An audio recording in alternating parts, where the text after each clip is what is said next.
Salem modern theatres வந்து அரசு வந்து அபகரிக்கிறாங்க அப்படின்ற மாதிரி அந்த மாடர்ன் தியேட்டர்ஸோடைய உரிமையாளர் வந்து பேட்டி கொடுத்திருக்கிறாரு. ரெவன்யூ டிபார்ட்மெண்ட், கார்பரேஷனு, அப்புறம் ஹைவேஸ் எல்லாரும் சேர்ந்து உள்ள வந்து சர்வே பண்ணிட்டு கேட்டை இழுத்து பூட்டிட்டு போயிட்டாங்க. சேலம் தியேட்டர்ஸ் மாடர்ன் தியேட்டர்ஸ் விவகாரத்தை எப்படி பாக்குறீங்க? ஏன் எல்லாரும் அரசாங்கம் சொல்றீங்க? நேரடியாக சொல்லுங்க. திமுக காரன் வேலை. எங்கள் அப்பா பேர் தான் நான் இன்சியலாக போட்டு விரும்புகிறேன், உங்கள் அப்பா பேர் தான் நீங்கள் இன்சியலாக போட்டு விரும்புறீங்க, அடுத்து நான் அப்பா பேர் இன்சியல் எவனா போட்டு விரும்பானால அங்கே அவங்க அப்பாவோட சிலையை அவர் வைக்கிறாரு மாடர்ன் தியேட்டர்ஸ்னா உரிமை இருக்குது. உங்கள் அப்பா சிலையை கொண்டு போய் அங்கே வைக்கணும் நீங்கள் கேட்குறீங்க? இல்லை, அது அரசினுடைய இடத்துல இருக்கு. இத்தனை வருஷம் கழிச்சு எப்படி உங்களுக்கு வந்து ஒரு ஏவாவில் ஏற்கனவே எவ்வளோ பெரிய புத்தாலின்னு தெரியும் நமக்கு. விவசாய பூமியில தான் வந்து ஒரு பில்டிங் கட்டணும், இதை விட்டுட்டு எங்கள் வானத்தில் கட்டுறதுன்னு கேட்டாப்ல இந்த விஞ்ஞானி இன்னைக்கு வந்து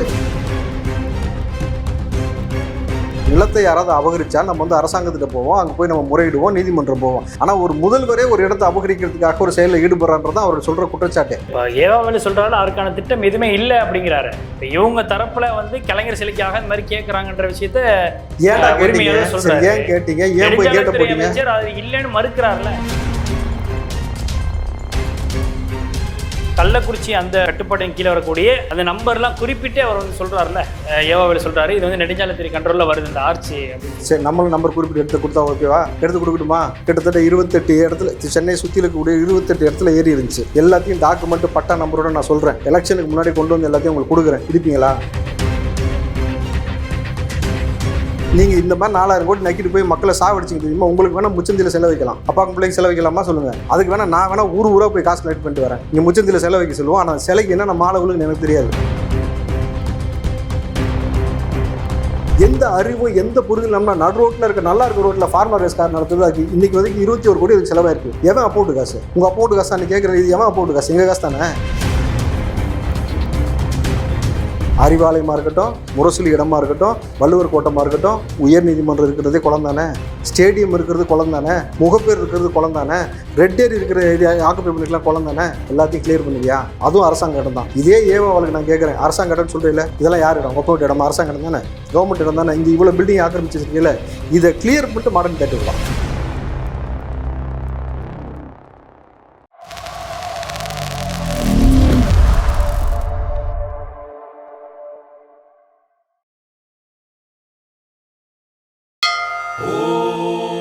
சாலக்கிராம சிலைகளை தரிசித்தால் சகல சௌபாகியங்களும் பெற்று ஜென்ம சாபல்யமும் அடைந்து முக்தியும் பெறலாம். வைகுண்ட ஏகாதசி அன்று சாலக்கிராம தரிசனம் செய்வது கோடி புண்ணியம். கிரி நிறுவனம் தனது பள்ளிக்கரணை ஹிந்து வணிக வளாகத்தில் அரிய வகை சாலக்கிராமங்களான சுதர்சன, கூர்ம, லக்ஷ்மி நாராயண சாலக்கிராம திருமேனிகளை ஒரே இடத்தில் தரிசிப்பதற்கு ஏற்பாடு செய்துள்ளது. அனைவரையும் அன்புடன் அழைக்கிறோம்.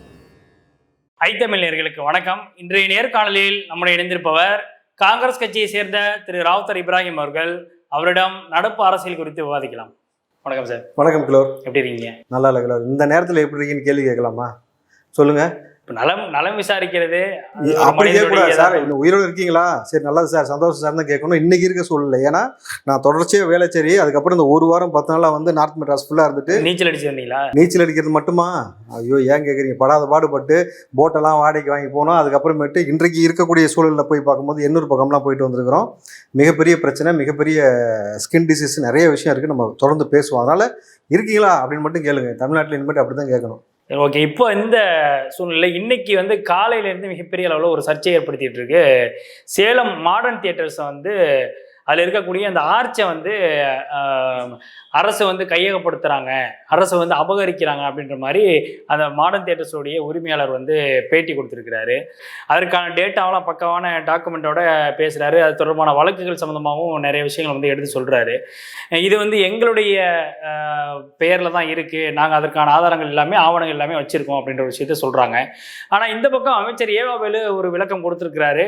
இது வந்து நெடுஞ்சாலைத்துறையின் கீழே அந்த கண்ட்ரோலில் வரக்கூடிய ஒரு இடமா இருக்குது அந்த ஆர்ச்சி இருக்கக்கூடிய பகுதி.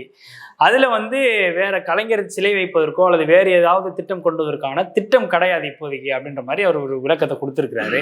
இந்த சேலம் தியேட்டர்ஸ் மாடர்ன் தியேட்டர்ஸ் விவகாரத்தை எப்படி பார்க்குறீங்க? அதாவது நீங்கள் சொன்னீங்க காலையிலேருந்து என்னவா போயிட்டு இருக்குன்னு சொன்னீங்க. அரசாங்கம் இல்லை இந்த மாடர்ன் தியேட்டர்ஸ் விவகாரம் சர்ச்சையை ஏற்படுத்தி இருக்கு. இல்லை அரசாங்கம் ரீதியாக தான் சொன்னீங்களே ஒரு வார்த்தை, அரசாங்க ரீதியான புரியலையே எனக்கு. இப்போ ஒரு வார்த்தை சொன்னீங்களே, இது ஒரு பெரிய சர்ச்சையாக போயிட்டு இருக்கு. அரசாங்கம் வந்து இந்த மாதிரி இந்த விஷயத்தை வந்து ஆக்கிரமிச்சிருக்காங்கன்ற மாதிரி குற்றச்சாட்டு. அதுதான் சொல்றேன். ஏன் எல்லாரும் அரசாங்கம் சொல்றீங்க? நேரடியாக அதை சொல்லுங்க. திமுக காரன் வேலை அரசாங்கம். தமிழக அரசு அப்படிங்கிறப்ப திமுக தானே, திமுக அரசு தானே. தமிழக அரசுன்றது வேற. தமிழக அரசு திமுக காரனுக்கு விருப்பப்பட்டதுனால தமிழக அரசு உள்ள தலையிடுது, புரியுதுங்களா? அரசாங்கம் வேற. ஒரு தனிப்பட்ட நபருக்கு சிலை வைப்பதற்காக ஒரு இடத்தை ஆக்கிரமிக்குதுன்றது வேற இல்லையா? இப்போ இவ்வளவு நாள் இல்லாம புதுசா ஒரு செல்ஃபி எடுத்து இந்த இடத்து மேல ஆசை, சரிங்களா? ஒரு இடத்து மேல ஆசைப்பட்டு இப்படி செல்ஃபி எடுத்து, நம்மால் சவுக்கு செல்ஃபி எடுத்தாரு, ஒரு ஆள் எங்க இருக்காரு உள்ள, அப்படி இருக்கணுமா? இல்லை வந்து இப்போ நம்மால் வந்து முதல்வர் வந்து செல்ஃபி எடுத்து இந்த இடத்தையே கேட்கறது இருக்குல்ல. காலங்காலமாக என்ன செய்கிறாங்க, ஒரு நிலத்தை யாராவது அபகரித்தால் நம்ம வந்து அரசாங்கத்திட்ட போவோம், அங்கே போய் நம்ம முறையிடுவோம், நீதிமன்றம் போவோம். ஆனால் ஒரு முதல்வரே ஒரு இடத்தை அபகரிக்கிறதுக்காக ஒரு செயலில் ஈடுபடுறான்றதான் அவர் சொல்கிற குற்றச்சாட்டு. வராரு, செல்ஃபி எடுக்கிறாரு, இந்த இடத்துல வந்து அவங்க அப்பாவுடைய சிலையை வைக்கணும்னு கேட்குறாரு. அதுக்கப்புறம் அதிகாரிகளை கூப்பிட்டு பேசுகிறாரு. அதுக்கப்புறம் எங்களுடைய அனுமதி இல்லாமல் இந்த இடத்துல வந்து கேட்டு போட்டு சீல்லாம் வைக்கிறாங்க. அப்போ காலங்காலமாக நாங்கள் வச்சிருந்த இடத்த நான் என்ன சொன்னேன், எங்கள் வீட்டு குடும்பத்தோட நபரோடய நான் பரிசீலனை பண்ணிட்டு சொல்கிறேன்னு சொல்கிறதுக்குள்ளேயும் எனக்கு வேணும். அவங்க என்னது 2 ஆப்ஷன்லாம் கிடையாது, தரையா தரலைன்னா கிடையாது, தரணும் டாட், அவ்வளோதான் சொல்லி திமுக அவருடைய அப்பாவுடைய கலைஞருடைய நினைவிடத்தில் அங்கே ஒரு சிலை வைக்கணுன்றதுக்காக இந்த வேலை. ஏன் இந்த வேலையை செய்கிறாங்க சொல்லுங்கள் பார்ப்போம். காலங்காலமாக திமுக என்ன தெரியுமா, எந்த சாதனையும் செய்யாது. இப்போ ஒரு பிற கட்சியிலே ஒருத்தவன் யார் நல்லா பெஸ்ட்டாக பண்ணுறானோ அவனை தூக்கி தான் கட்சிக்கு இழுத்து போட்டுக்கிட்டு தான் அப்படி மாறுதடிக்க வேண்டியது. அவனுக்குன்னு சுய அறிவு சுய சிந்தனை எதுவுமே கிடையாது. மாதிரி வரலாற்றில் மிக முக்கியமான இடத்தை பதிவு செய்தது வந்து இந்த மாடர்ன் ட்ரேடர்ஸ். அதை பற்றி நம்ம விரிவாக சொல்லுவோம். அந்த மாடர்ன் ட்ரேடர்ஸ் வரலாற்றில் மிக முக்கியமான இடத்துல இருக்கிற விஷயத்தில் அங்கே கலைஞருடைய சிலையை வைத்தால் பின்னாடி வரக்கூடிய மக்களுக்கு வந்து இது என்னன்னு தெரியும், கலைஞர் தான் மாடர்ன் ட்ரேடர்ஸே உருவாக்குனாரு, மாடர்ன் தியேட்டரவே அப்படின்ற மாதிரியான ஒரு பின்பம் கிரியேட் பண்ணோம். இப்போ நீங்கள் 23ஆம் புலிகேசில் சொல்ல தெரியுமா, கழிவறையில் உட்கார்ந்த போது வந்த யோசனை மன்னா வரக்கூடிய எதிர்கால மக்களுக்கு நம்ம எப்படி இருந்தாலும் தெரியவா போகுதுன்னு சொல்லிட்டு வடிவேல் எப்படி பயங்கர பயில்வான் மாதிரி வரைவாங்களோ அந்த மாதிரி வந்து ஸ்டாலின் யோசிச்ச விஷயம் மாதிரி தெரியுது இது வந்து. ஓகேங்களா? அதாவது மாடர்ன் தியேட்டர்ஸோட வரலாறு என்னென்னா, ஆரம்ப கட்ட காலத்தில் வந்து தமிழ்நாட்டில் வந்து மிகப்பெரிய சினிமா கம்பெனின்றது பெருசாக எதுவும் கிடையாது. 2வது விஷயம், அப்படியே இங்கே நம்ம ஷூட்டிங் பண்ணால் கூட நாளைக்கு எடிட்டிங்கு அதுக்கான சம்மந்தப்பட்ட எல்லா விஷயமும் ரீரெக்கார்டிங்லாம் பண்ணோம்னாக்கா டெல்லிக்கு தான் கொடுத்துருவாங்க. மும்பை, டெல்லி இந்த மாதிரியான பிற மாநிலங்களுக்கு தான் அது போயிட்டு வரும். ஸோ ட்ராவலிங் சார்ஜ் இப்போ மாதிரிலாம் கிடையாது. முன்னாடி ட்ரெயினில் தான் ஒரு 3 நாள் 4 நாள் போகணும். அதுக்கப்புறம் பெரிய செலவு இருந்தது.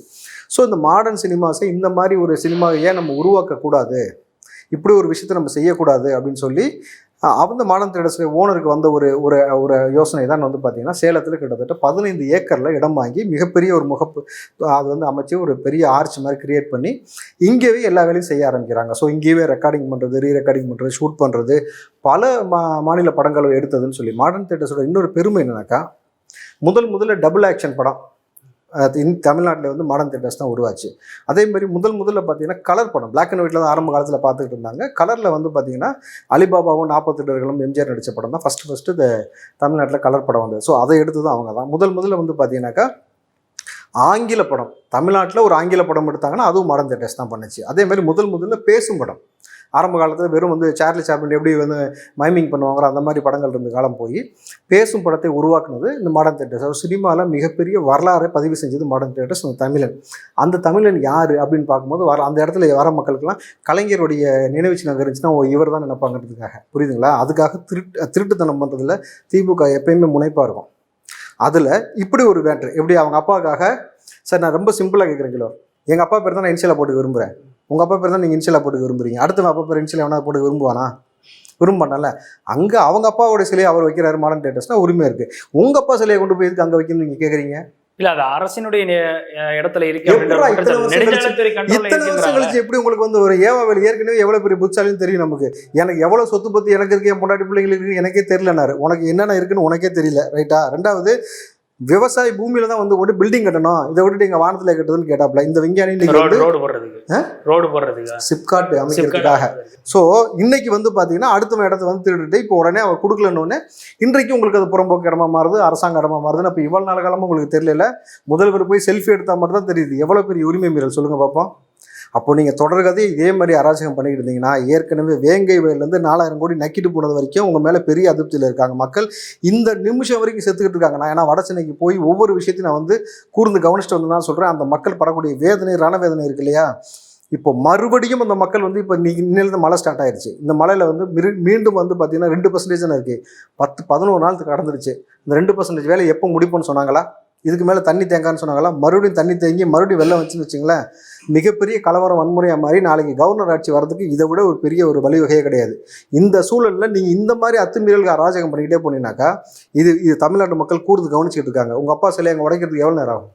கலைஞர் சிலையை நீங்கள் வைக்கிறீங்க, இப்படி இருக்கக்கூடிய சூழ்நிலை நீங்கள் கொண்டு போய் சிலையை வைங்க. மக்கள் வந்து ஏன்டா இங்கே நாங்கள் சோத்துக்கு சிங்கி அடிச்சுட்டு இருக்கோம், நாங்கள் தண்ணியில் முங்கிட்டு இருக்கோம், எதுவுமே பண்ணாமல் வீட்டில் சாவாசமாக உட்காந்துக்கிட்டு இருந்துட்டு நீங்கள் வந்து 5 நாள் 6 நாள் கழிச்சு வந்து கொடுக்குறது எப்படி கொடுக்குறாங்க? ஒரு சாம்பார் சாதம், ஒரு 1/2 லிட்டர் தண்ணி பாட்டில். ஒரு குடும்பத்தில் 4 பேர் இருக்காங்க, நாங்கள் எதரா திம்போன்னு கேட்குறாங்க. அரிசி கிடையாது, எதுவுமே கிடையாது, இதுக்கு போடுற துணிமணி எல்லாம் போயிடுச்சு. அப்படி இருக்கும்போது நாங்கள் செத்துக்கிட்டு இருக்கிறோம். இவ்வளோ பிரச்சனையெல்லாம் உங்கள் அப்பாவுக்கு சிலை வைக்கிறது இப்போ முக்கியம். இந்த பக்கம் பார்த்தா கடற்கரையில் சிலை, பேனா சிலை, இந்த பக்கம் கொண்டு போய் இந்த சிலை. அடுத்து என்ன சிலை வைக்க போகிறீங்க? அடுத்து என்ன சொல்ல, மீசா சம்மந்தப்பட்ட சிலை தான் வைக்கிறதா ஐடியா இருக்கா? அடுத்து பால் டயலுக்கு, அதுக்கு அடுத்து இன்னொரு ஆள் வர ஆள் பால் டயலுக்கு கொண்டு போய் சிலை வைப்பாரா? என்ன பண்ணி நினச்சிக்கிட்டு இருக்கீங்க? எனக்கு புரியல. உங்களை யாரும் எந்த கேள்வியும் கேட்கக்கூடாது. கேள்வி கேட்டால் பொது இடத்துல வந்து ஒருத்தர் கேள்வி கேட்டால் நீங்கள் திமுக எடுத்து போட்டு அடிப்பீங்க இல்லையா? ஆர்கே நகருடைய எம்எல்ஏ வந்து எபினேசர் என்ன பண்ணுறாரு? வரலன்னு ஆதங்கப்பட்டு கேட்கும்பொழுது அந்த மக்களை பொதுமக்களை இழுத்து போட்டு அடிக்கிறீங்க, ரத்த கலரி ஆகிறாரு. இந்த பக்கம் உதயநிதி போடும்போது ஏன் சார் நீங்கள் வரலன்னு சொல்லி கேள்வி கேட்டு அங்கே அந்த ஆள் இழுத்து போட்டு அடிக்கிறாங்க. நீங்கள் கேள்வி கேட்டு இழுத்து போட்டு அடிப்பீங்க. மணல் மாஃபியா வந்து என்ன பண்ணும்? ஒரு பக்கம் இங்கே இருக்கக்கூடிய நபர்களை கொலை செய்து கொண்டே வரும் இல்லையா? தஞ்சாவூரில் இருக்கக்கூடிய நபரை வந்து VSL குமார் என்ற நபரை கொலை செய்கிறாரு. அந்த கொலையை வந்து ஏன்டா நீங்கள் வந்து கொலை செஞ்சிருக்கீங்கன்னு சொல்லிட்டு கம்ப்ளைண்ட் கொடுத்தா கம்ப்ளைண்ட் எடுத்து நடவடிக்கை எடுக்காமல் அந்த டிஎஸ்பி வீட்டுக்கு போய் 7ஆம் தேதி 12ஆம் மாதம் போய் அவங்க அம்மாவையும் பொண்ணையும் மிரட்டாரு. வெத்து பேப்பரில் கையெழுத்து போட்டு கொடுக்க சொல்லி மிரட்டாரு. ஒரு மணல் மாஃபியாவுக்கு ஒரு டிஎஸ்பி துணை போகிறாரு. அந்த டிஎஸ்பி யாருடைய கண்ட்ரோல் இருக்காரு? சிஎம்மோட கண்ட்ரோல். அப்போ சிஎம்ஏ மணல் மாஃபியாவை நடத்து கொண்டிருக்காரு. ஒரு கேள்வி வருது இல்லையா? தொடர்கதை நம்ம ஏற்கனவே சொன்னோம். சவுக்கு சங்கர் உட்பட கொலை செய்வதற்கான எல்லா வழிவகையும் பண்ணுறாங்கன்றது சவுக்கும் பதிவு பண்ணார். அப்போது நீங்கள் இந்த மாதிரி எல்லா விஷயத்தையும் செஞ்சுக்கிட்டே போகிறீங்க. இங்கே இருக்கக்கூடிய பிரச்சனையை வாழ்வாதாரத்தை சரி பண்ணுறதுக்கு வக்கில்ல. இப்போ செலவைக்கிறதா முக்கியமா? செலவைக்கிறதா முக்கியமாக சொல்லுங்கள். நீங்கள் இந்த மாதிரி 4000 கோடி நக்கிட்டு போய் மக்களை சாவடிச்சிங்க தெரியுமா? உங்களுக்கு வேணால் முச்சந்தியில் செலவைக்கலாம், அப்பாவுக்கும் பிள்ளைங்க செலவைக்கலாமா சொல்லுங்கள்? அதுக்கு வேணால் நான் வேணால் ஊராக போய் காசு கலெக்ட் பண்ணிட்டு வரேன். இங்கே முச்சந்தியில் செலவைக்க சொல்லுவோம். ஆனால் சிலைக்கு என்னென்ன மாலை விழுங்குன்னு எனக்கு தெரியாது. இப்போ இருக்கிற நிலைமையில் என்ன மாலை போடுவான்னு தெரியாது. இப்போவே பச்சையாக பேசுகிறாங்க. நான் களத்துக்கு போனேன், அவங்க வந்தாங்கன்னா செருப்பு கழட்டி அடிப்போம். இதுதான் மக்கள் சொல்கிற வார்த்தை. இனி திமுக வேறு ஓட்டு கேட்கறதுக்கு உள்ளே வந்தாலும் செருப்பால் அடிப்போம்னு சொல்லி இன்னும் பல வார்த்தை இப்போ சொல்கிறாங்க. களத்துக்கு நீங்களும் போயிருப்பீங்க, மறுபடியும் போவீங்க. நீங்கள் போனீங்கன்னா தெரிஞ்சுக்கலாம் என்னென்ன வார்த்தை பேசுகிறாங்கன்னு சொல்லிட்டு. இப்போ ஊடக நாகரிகம் கருதி நம்ம சில விஷயத்த சொல்ல முடியல. ஆனால் இவ்வளோ சூழ்நிலையில் ஒரு இடத்துல கொண்டு போய் நீங்கள் செலவைக்கிறது, எந்த இடத்த தேர்வு விடுறீங்கன்றீங்களே? ஏன் உங்கள் அப்பாவுக்கு செலவுக்கு இடமே இல்லையா? உங்கள்கிட்ட காசே இல்லையா? உங்கள்கிட்ட தான் காசுக்கு சொந்தமாக கார் இல்லைன்னு சொல்லுவீங்க, நான் 2 கோடி ரூபாய் காருக்கு போவீங்கல்ல. அதே மாதிரி உங்களுக்கு சொந்தமாக இடம் இல்லைன்னு சொல்லிட்டு எங்கிட்ட வாங்கி போட்டுருப்பீங்களா பினாமிக்கு? அதை கொண்டு போய் வைக்க வேண்டியதானே? ஏன் குறிப்பிட்ட அந்த இடம்? அப்போது மக்களுடைய மனநிலை என்றதை நீங்கள் சரியாக புரிஞ்சிக்காமல் தொடர்ச்சியாக தப்பு மேலே தப்பு. இது வரைக்கும் பாருங்கள், கலைஞர் வந்து எவ்வளோ விஷயங்களில் அப்ஸ் அண்ட் டவுன்ஸ் இருந்துச்சு. ஆனால் மக்களோட இவ்வளோ பெரிய வெறுப்பை அவர் சம்பாதிக்கலை. இவ்வளோ பெரிய உச்சகட்ட வெறுப்பை வந்து எந்த முதல்வருமே சம்பாதிக்கலை, எந்த மேயருமே சம்பாதிக்கலை. கிட்டத்தட்ட சென்னைக்கு 8 மேயரில் 7 மேயர் வந்து திமுகவுடைய மேயர். ஓகேங்களா? 7 மேயரில் இந்த ஆட்சி, அதாவது ஸ்டாலின் முதல் முறையாக பதவியேற்ற பிறகு நல்லா புரிஞ்சு பாருங்கள். ஒரு முதல்வருடைய மகனாக இருந்திருக்கார் ஸ்டாலின். இத்தனை வருஷம் அரசியல் அனுபவம் இருக்குது. எடப்பாடி எடுத்துங்க, எந்த முதல்வருக்கு பின்புலம் கிடையாது. அவர் அரசியலுக்கு வந்திருக்கிறார். அவர் ஜெயலலிதா மறைவுக்கு பின்னாடி ஆட்சி செய்தபோது அவர் மீது எங்கேயாவது இவ்வளோ பெரிய அதிருப்தியோ கோபமோ வன்மமோ வந்ததா? முதல் முறையாக ஸ்டாலின் அதே மாதிரி ஆட்சிக்கு வராரு. ஆனால் எவ்வளோ 2 வருஷத்துக்குள்ளே காரி துப்பி செருப்பால் அடிப்போன்னு சொல்கிற அளவுக்கு ஆகிப்போச்சு. உதயநிதியோட ஃபோட்டோவை சனாதன மட்டுக்காக வடநாட்டில் வந்து ஃபோட்டோ வந்து செருப்பு கட்டி அடித்தாங்க. ஆனால் இன்னைக்கு தமிழ்நாட்டிலே நம்ம ஊருக்குள்ளேயே எல்லாம் செருப்பு கட்டி அடித்த காணொலியும் நம்ம பார்த்தோம். ஓகே, அப்போ இவ்வளோ பெரிய அதிருப்தி இருக்கும்போது ஏன் கொஞ்சம் கூட அறிவு, இந்த புரிதல் எதுவுமே இருக்காதா? அரசாங்கம் இதோட முடிஞ்சு போகணும், திமுகன்றது இதோட அழிச்சிட்டு நமக்கு அப்புறம் நம்ம புள்ள எங்கே ஒழுங்காக பார்க்க போகிறாங்க, சினிமாலே ஜாலியாக இருக்கணும்னு நினச்சிட்டு ஸ்டாலின் செய்கிறாரா? இல்லை, எனக்கு அந்த சந்தேகம் இருக்குது. இல்லை உதயநிதிக்காக அந்த புரிதல் இருக்கா? அதுக்கப்புறம் நம்ம ஆட்சிக்கு வரணும், நம்ம ஏதாவது செய்யணும், இந்த கட்சியை வளர்க்கணும் அப்படின்ற எந்த அறிவும் இல்லாமல் ஏதாவது பண்ணிட்டு இருக்கிறாரா? இல்லை வேணாம் போதும், முடிஞ்ச அளவுக்கு சம்பாரிச்சு செட்டில் ஆகிடலாம், நம்ம சித்தப்பை மாமன் பெரியப்ப எல்லாம் ஃப்ளைட் கிளீன் வாங்கியாச்சு, நம்ம இந்த பக்கம் முடிஞ்ச அளவுக்கு கொள்ளடிச்சாச்சு, நம்ம சகோதரர்கள் எல்லாமே பல கோடி கொள்ளடிச்சு பணத்து கூட வச்சுட்டோம், வெளிநாட்டில் இன்வெஸ்ட் பண்ணிட்டோம், போதுன்னு முடிவுக்கு வந்துட்டீங்களா? எப்படி? திமுககாரனுக்கு அந்த பேராசனம் அடங்காது. அதனால் அந்த முடிவுக்கு எடுக்க முடியாது. பட் என்ன நோக்கத்துக்கு இந்த வேலை செய்கிறீங்கன்னு புரியல. இப்போ மக்கள் வந்து தன்னிச்சையாக மீண்டும் வந்து கொந்தளிச்சு அந்த சிலையை உடைக்கணுமா, இல்லை மறுபடியும் இது ஒரு பேசும் பொருளாக மாறணுமா? மறுபடியும் வந்து எல்லா கூட்டணி கட்சிகளும் இது வந்து கவனிச்சுட்டு இருக்காங்க. இன்றைக்கி இருக்கக்கூடிய இந்த டெக்னாலஜி இருக்கக்கூடிய இந்த காலத்தில், இவ்வளோ யூடியூப் இருக்க காலத்தில் நீங்கள் வந்து உங்களுக்கு எதிராக பேசினாக்கா ஊடகத்துறையை வந்து அவன் சார்ந்த எந்த நபராக இருந்தாலும் அவனை வாழ விடக்கூடாதுன்னு சொல்லி எல்லாம் பண்ணுவீங்க, கரெக்டுங்களா? ஆனால் நீங்கள் இந்த மாதிரி ஒரு விஷயத்தை செஞ்சீங்கன்னா மீண்டும் என்ன நடக்கும்? ஏன் அந்த புரிதல் இல்லை? உங்கள் கையில் போலீஸை வச்சுக்கிட்டு, அதிகாரிகளை வச்சுக்கிட்டு, அமைச்சர்களை வச்சுக்கிட்டு எதையுமே ஒழுங்காக மெயின்டைன் பண்ண துப்பு இல்லாத நீங்கள் இப்போ சிலைக்கு என்ன கேடு? இல்லாட்டி கலைஞர் யாருக்குமே தெரியாதா? இப்போ ஏவாவளி சொல்கிறாலும் அதுக்கான திட்டம் எதுவுமே இல்லை அப்படிங்கிறாரு. இப்போ இவங்க தரப்புல வந்து கலைஞர் சிலைக்காக இந்த மாதிரி கேட்குறாங்கன்ற விஷயத்த ஏன் கேட்டீங்க? ஏன் கேட்டீங்க? ஏன் போய் கேட்ட போட்டீங்க? அது இல்லைன்னு மறுக்கிறாருல. ஸ்டாலின் கூட தான் பாட்டிலுக்கு 10 ரூபாய் வாங்கலன்னு மறுத்தாரு. அவர் கூட தான் ஆவியில் சிறார்கள் வேலை செய்யலன்னு மறுத்தாரு. அவர் தான் 100% வாக்குறுதி நிறைவேற்றினு சொன்னார். அவர் தான் வந்து 99% இந்த பணிகள்லாம் நிறைவேறிச்சு, மக்களே கவலைப்படாதீங்க, மழையெல்லாம் எது வந்தாலும் பிரச்சனை கிடையாது, நீங்கள் குழுன்னு இருப்பீங்கன்னு சொன்னார். அன்னைக்கு புரியல, எல்லாமே குளிரி போய் குழுன்னு தானே கிடந்தான். எல்லாம் இடுப்பளவு தண்ணி மார்பளவு தண்ணியில். உண்மையிலுமே சொல்கிறது, திமுககாரன் எவனாவது அங்கே வந்து இருந்து 4 நாள் வந்து மோலாமையும் பேலாமையும் தண்ணிக்குள்ளே நின்று தானே வச்சுங்களேன், அவங்களுக்கு அந்த வழி தெரியும். அந்த மக்கள் என்கிட்ட சொல்கிற வார்த்தை அழுதுகிட்டே சொல்கிறாங்க. ஒவ்வொரு பெண்மணியும் ஒவ்வொரு ஆண்மோனும் என்ன சொல்கிறாங்க, சார் அந்த மலத்தை எங்கே சார் கழிப்போம், இடுப்பளவு தண்ணியில் எங்களால் மலம் கழிக்க முடியாமல், சாப்பிடாட்டி கூட பரவாயில்ல சார், தண்ணியை குடிச்சிட்டு உயிர் வாழ்ந்துருவோம், யூரினை கூட தண்ணியோட தண்ணியை நம்ம இருந்துக்கிறோம், மலத்தை எங்கே போய் கழிப்போம், எங்கேயும் கழிக்க முடியல, கழிச்சா அப்படியே எங்களை சுற்றி வருது, அப்படி தான் எல்லாம் போயிட்டு இருந்து எவ்வளோ நோய்வாய்ப்பட்டு எவ்வளோ நாத்தத்துக்குள்ளே எப்படி புளிங்கி செத்துன்ற அந்த வலி இருக்குது. அந்த மலத்தை அடக்குவதனால ஆசன வாயில் வந்து ஒரு கம்பியை வச்சு குத்துனா என்ன வலி எடுக்குமோ அந்த வலி வேதனை ஆசன வாயிலேருந்து நெஞ்சாங்குழி வரைக்கும் எனக்கு எடுத்துச்சு. ஒரு பெண்மணி சொல்கிறாங்க, அண்ணன் நீங்கள் அண்ணன் மாதிரி சொல்கிறேனே, பீரியட் ஸ்டேஜில் எதுக்கு நான் பேடு வைக்கிறோம், பிளட் அப்சர்வ் பண்ணுறது தானே, இடுப்பளவு தண்ணியில் என்னென்ன வைப்போம், பேடு கிடைக்கல, ஒன்றும் கிடைக்கல, துணியை கிழிச்சு வைக்கிறான்னா அந்த கசிவில் அந்த கசிஞ்ச ஈரத்தில் போய்கிட்டே எங்களுக்கு நாங்கள் பட்ட ரணவேதனை இன்ஃபெக்ஷனு சொல்லி மாளாது. நாங்கள் எப்படி அதுக்கு மேலே அரசாங்கத்துக்கு அம்மனமாக அவுத்து காட்டணுமா, என் உடம்பு இப்படி தான் ரணவேதனையாக பட்டிருக்கு நான் காட்டணுமான்னு கேட்குறாங்க. இன்றைக்கி நம்ம போய் பார்க்குறோம், முழுக்க கை முழுக்க ரேஷஸ், எரிச்சல், நோய்வாய்ப்பட்டு இந்த ஆயில் கலந்து அது கழிவு கலந்தனால அவ்வளோ கொந்தளிச்சு ஒவ்வொருத்தரும் படுற வேதனை இருக்குது பாருங்கள், உச்சபட்சமாக இருக்குது. ஆனால் எந்த அறிவும் எந்த புரிதல் நம்ம நடு ரோட்டில் இருக்க நல்லா இருக்க ரோட்டில் ஃபார்மர் ரேஸ் கார் நடத்துது, அதுக்கு இன்றைக்கி வந்து 21 கோடி அதுக்கு செலவாயிருக்கு. எவன் அமௌண்ட்டு காசு, உங்கள் அமௌண்ட்டு காசு அன்றைக்கி கேட்குற, இது எவன் அமௌண்ட்டு காசு, எங்கள் காசு தானே. ஏன்டா அதுக்கு ஒழுங்காக சாப்பிட கொடுத்துக்கலாம்ல, ஒழுங்காக நீங்கள் உங்கள் வேலையை செஞ்சுக்கலாம்ல. இல்லை உங்கள் வேலையை வந்து உதவி செய்வாரா? அப்போ அவங்களுக்கு நியமிக்கப்பட்ட வேலையை உன் வேலையை கூட ஒழுங்காக செய்யாமல் சம்பளம் வாங்கிட்டு ஊரை உலையில போட்டு நீ சம்பாரிச்சுட்டு ஒம்பாடு சுற்றிட்டு இருக்கிற இந்த நிலைமையில இப்போ செலவுன்றதை கேடான்னு நான் கேட்குறேன். திரும்ப திரும்ப பெரிய பெரிய தப்பு பண்ணுறீங்க. இது வந்து நாளைக்கு எவ்வளோ பெரிய அழிவகை சந்திக்குனாக்கா, திமுகன்னு ஒரு கட்சி இருந்துச்சுன்னு இதே மாதிரி வரலாறு பார்த்துக்கலாம். நாளைக்கு உங்களுக்குலாம் ஆளுக்கு ஒரு சிலையை வச்சு விட்டலாம், இந்த மாதிரி ஒரு கட்சி இருந்துச்சு, இந்த கட்சியில் அவங்களாம் இருந்தாங்கன்னு சொல்லிட்டு அவ்வளோதான் நடக்கும்போது. அந்த சிலை மேட்டில் நீங்கள் வந்து தொடர்ச்சி ரொம்ப தப்பு பண்ணுறீங்க. இந்த கண்ணகி சிலை, இந்த மாதிரி ஒவ்வொரு சிலையிலும் கை வைக்க அது எந்த அளவுக்கு போகும்னு தெரியும். மீண்டும் இந்த சிலையில் நீங்கள் வைக்கிறது பெரிய தவறு. நாளைக்கு மக்கள் தன்னிச்சா வந்து உடச்சி நாளைக்கு உங்களை அசிங்கப்படுத்தி கேவலப்படுத்துறதுக்கு முன்னாடி இந்த விஷயத்தை நிப்பாட்டிங்க. அந்த இடத்த வந்து அரசாங்க இடம் அதுன்னு சொல்லி கை வச்சிங்கனாக்கா ஊடகம் தெளிவாக பார்த்துக்கிட்டு இருக்கு.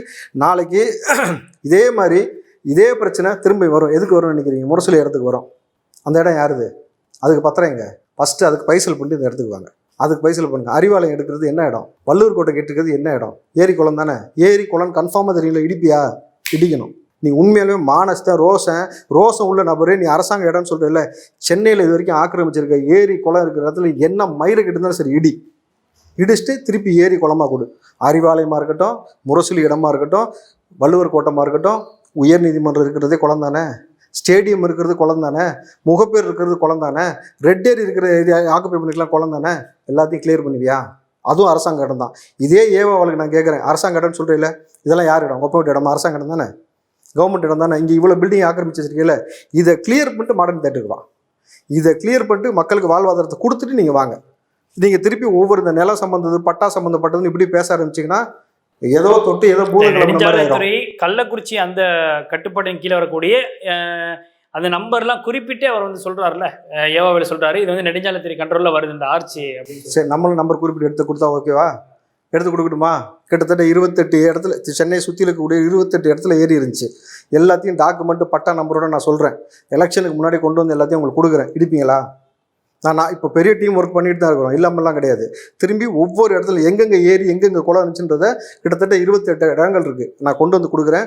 அறிவுள்ளவன் எவனாவது வேளச்சேரி ஏரியில் கொண்டு போய் 50 ஏக்கர் அந்த ஏரியோட பரப்பளவு சரிங்களா, சதுப்பு நிலம், மழை தண்ணீர் தேங்கி வைக்கக்கூடிய இடத்துல 10 ஏக்கரை ஆக்கிரமித்து குப்பையை கொட்டுவானா? ப்ரைவேட்டில் உள்ளவன் செய்யலை, அரசாங்கமே கொண்டு போய் குப்பையை கொட்டுறதுனால தான் வேளச்சேரி இந்த மாதிரி ஆச்சு. அப்போது அந்த வேளச்சேரி எம்எல்ஏ கேள்வி கேட்டால் என்ன சொல்கிறாரு? சார் இதை பார்த்து படிப்பினை கற்றுப்பீங்களா? கற்றுக்க முடியாது. தெரிஞ்சு எங்கள் காங்கிரஸ் எம்எல்ஏ தான், அதெல்லாம் கற்றுக்க முடியாது. மேக்ஸிமம் அவ்வளோ தான் செய்யும். கடல் உள்வாங்காட்டி என்ன செய்ய முடியும்? எவ்வளோ திமிர் பேச்சு. போ கடலுக்கு போ, நீ ஏன் 200 ரூபா முட்டு திமுக மொத்த பேரும் கடலுக்கு போ, கடல் உள்வாங்கதா இல்லையா நான் பார்த்துட்டு நான் பேட்டி கொடுக்குறேன். கடல் உள்வாங்கி விட்டதுன்னு சொல்லி அப்போ மட்டும் எப்படி உள்வாங்குச்சுன்னு பார்ப்போம். அதுதான் சொல்கிறேன், எதை செய்யணுமோ அதை செய்யுங்க. இப்போ ஆக்கிரமிப்பு பண்ணிருக்க ஏரிலாம் அரசாங்க இடம் தெரியும்ல. ஏன் சபாநாயகர் சொன்னாரா இல்லையா, என் பேர பிள்ளைக்கு 36 மணி நேரமாக பால் கிடைக்கல, தண்ணி கிடைக்கல. ஏன்? பள்ளிக்கரணை ஏரியில் கொண்டு போய் கட்டிங்களா? ஒட்டுமொத்த ஏரியை கிளியர் பண்ணு. அப்புறம் இதுக்கு வா. அப்படி தான் அது நீ மானஸ் அது ஒழுங்காக ஒரு அரசாங்கம் செய்துட்டு அதை தவிர்த்துட்டு தேவையில்லாத ஒரு விளம்பரத்துக்கு ஆசைப்பட்டு வரலாற்றில் எதையோ பதிய வைக்க போகிறோன்னு சொன்னீங்கன்னா, இங்கே வரலாற்றில் ஒவ்வொரு விஷயமும் எப்படி பாருங்கள், நீங்கள் இங்கே பதிய வைக்க நினைக்கிறீங்க, ஆனால் இங்கே வந்து சனாதன மேட்டர் பற்றி ஊரில் செருப்பு கழட்டி அடித்து ஒன்றுக்கு போன மேட்டர் தான் உதயநிதிக்கு இப்போ வரலாற்றில் பதிவாயிருக்கு. அதே மாதிரி இப்போ சென்னையிலேயும் உதயநிதி ஃபோட்டோவை அதே மாதிரி விளக்கு மற்ற வச்சு அடித்தது பதிவாயிருக்கு. திருப்பி வந்து தண்ணி வாங்கி தராமல் போன மேட்டரில் வந்து இவருக்கு தர்ப்பணம் பண்ண மேட்டர் முதல்வருக்கு செஞ்சது பதிவாயிருக்கு. இதே போல் தவறு நீங்கள் செய்ய வேறு விஷயம் இங்கே பதிவாகும். ஸோ வரலாற்றை தயவு செஞ்சு விட்டுட்டு சென்னையில் எதுவுமே ஆக்கிரமிப்பு இருக்கோ மீட்டுட்டு அப்புறம் வாங்க நம்ம பேசுவோம். நிச்சயமாக பல்வேறு கேள்விகளுக்கு ரொம்பவே தெளிவாக பதில் சொன்னீங்க. என்னுடைய சேனலுக்கு நேர்காணல் எடுத்ததுக்கு மிக்க நன்றி. நன்றி.